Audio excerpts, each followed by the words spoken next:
स्वागत है। क्योंकि अरे सुनो भाई, सबसे पहले हमारे बीच में एक महिला अधिवक्ता जो हमारी रीढ़ थी और उत्तर प्रदेश में जिन्होंने अपनी शहादत देने के बाद, मुझे लगता है जो अधिवक्ता एकता का नारा सिर्फ और सिर्फ कागजों में और नारों में जीवित था, अब लगता है शायद अब भी अधिवक्ताओं के अंदर वो खून जो है वो गरमा जाएगा।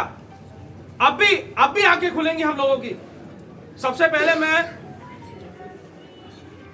अपनी बहन अधिवक्ता जो हमारे बीच नहीं रही, उनके चरणों में कोटि कोटि नमन अर्पित करते हुए विनम्र श्रद्धांजलि अर्पित करता हूं और बहुत ज्यादा शर्मिंदा हूं कि उनके कातिल अभी भी जिंदा हैं और हम लोग इस तरीके से यहां बैठे हैं। आज हम लोगों ने जैसे ही जानकारी मिली, अपने आप को रोक नहीं पाया, बिना ड्राइवर के खुद सेल्फ ड्राइव करके यहां तक पहुंचे कि आज ये आप सोचिए कितनी ज्यादा शर्मसार बात हो रही है कि हाई कोर्ट इलाहाबाद अधिवक्ताओं के ऊपर अब नकेल कसरने की बातचीत करता है। बिल्कुल सही। उसके बाद आप लोगों की जानकारी में डाल दूं, कहा कि अधिवक्ता का अगर देहांत हो जाएगा तो समय निर्धारित किया जाएगा कि आप लोग वहां कोर्ट पे कार्य करिए और 3 बजे उनको श्रद्धांजलि अर्पित करिए। क्या किसी के मरने के बाद कोई बताएगा हमें कि हम किस समय श्रद्धांजलि अर्पित करेंगे? क्या हमारे धर्म, हमारे रीति रिवाजों पर कोई आके इस प्रकार के आदेश लाएगा कि अधिवक्ता एकता सिर्फ और सिर्फ नारों में रह जाएगा?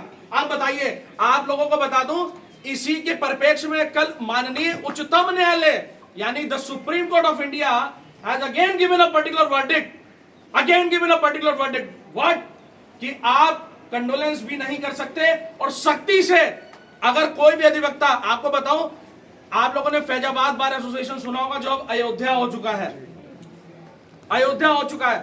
फैजाबाद बार एसोसिएशन के प्रत्येक सदस्य को, यानी कि जो कार्यकारिणी में है, प्रत्येक पदाधिकारी को यह कहा गया कि आप हल्फनामा दाखिल करिए कि आपने न्यायिक कारणों से अविरत कैसे हो गए, नहीं तो आप सभी लोगों का बार काउंसिल का लाइसेंस और बार का लाइसेंस, आपके अधिवक्ता पंजीकरण, सब कुछ हम कैंसिल करा देंगे। क्या इस प्रकार से अब अधिवक्ताओं को गला घोटने का काम किया जाएगा? क्या इस प्रकार से अब हमले से बच्चे जो सामने आकर अब सामने जो बातचीत अपनी रख पाते हैं, क्या इस प्रकार से सिर्फ बड़ों के आशीर्वाद से हम लोग रख पाते हैं? सिर्फ बड़ों का सहारा लेकर हम लोग आगे बढ़ पाते हैं? हमारे जो साथी हैं, जो हमें पढ़ाते हैं, जो हमारे को समझाते हैं, जो बहनें जिनको देखकर अब उनकी आंखें देखिए आप लोग जरा, क्या इस प्रकार की हरकत होनी चाहिए? सिर्फ और सिर्फ कासगंज का नहीं, ये पूरे अधिवक्ता समाज का सबसे बड़ा अब तक का नुकसान है।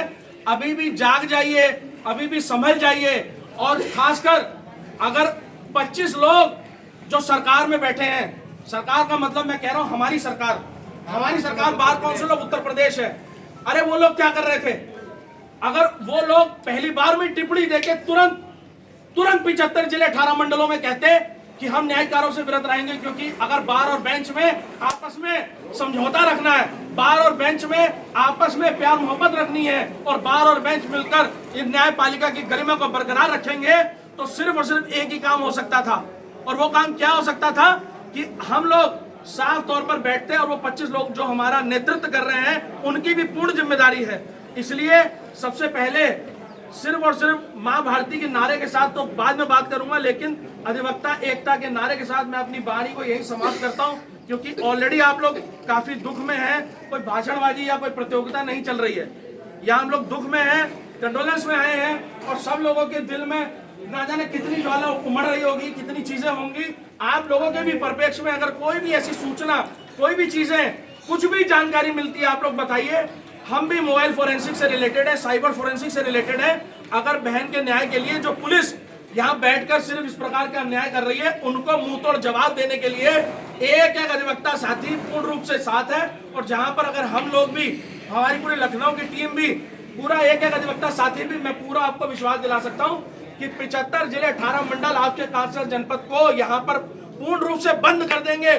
कोई न्याय कार्य नहीं होगा। अगर करनी है, नाम मेरा मोहित बजाज, अगर करनी है तो ये वीडियो बना के डाल दीजिए उच्चतम न्यायालय में, हाई कोर्ट में डाल दीजिए, उच्च न्यायालय डालिए। करना है सस्पेंड करिए हमें, लेकिन अगर हमारी बहन इस प्रकार से बहन बेटियों पर अन्याय होता रहेगा, हमारी अधिवक्ता साथियों पर बहनों पर होता रहेगा, तो सबसे पहले कर दो हमारा सर कलम, लटका दो फांसी पे।